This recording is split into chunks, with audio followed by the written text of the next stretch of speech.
Election commission نے foreign funding case میں پاکستان تحریک انصاف کی غیر ملکی فنڈنگ کیس کی رپورٹ خفیہ رکھنے کی استدعا مسترد کر دی۔ الیکشن کمیشن نے فارن فنڈنگ کیس کا تحریری حکم نامہ جاری کر دیا، جس میں پی ٹی آئی کی غیر ملکی فنڈنگ کیس کی رپورٹ خفیہ رکھنے کی استدعا مسترد کر دی۔ پی ٹی آئی کے وکیل نے رپورٹ پبلک نہ کرنے کی درخواست کی، جس پر الیکشن کمیشن نے کہا کہ حیرانی ہے، ہم ایسا آرڈر کیسے جاری کر سکتے ہیں۔ الیکشن کمیشن نے کہا کہ ہمارے سامنے پیش رپورٹ پبلک دستاویز بن چکی ہے۔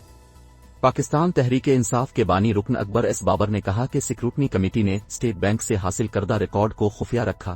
الیکشن کمیشن نے کہا کہ رپورٹ کے کسی حصے کو خفیہ نہیں رکھا جا سکتا۔ اسٹیٹ بینک کے 8 والیوم ہیں جو 2018 میں اسٹیٹ بینک نے جمع کرائے۔ خفیہ ریکارڈ سامنے آئے گا تو ہوشربا انکشافات سامنے آئیں گے۔ ایک حکمران جماعت کی فارن فنڈنگ کو خفیہ رکھا گیا، یہ قومی سلامتی کے خلاف ہے، جس کی فوری تحقیقات ہونی چاہیے۔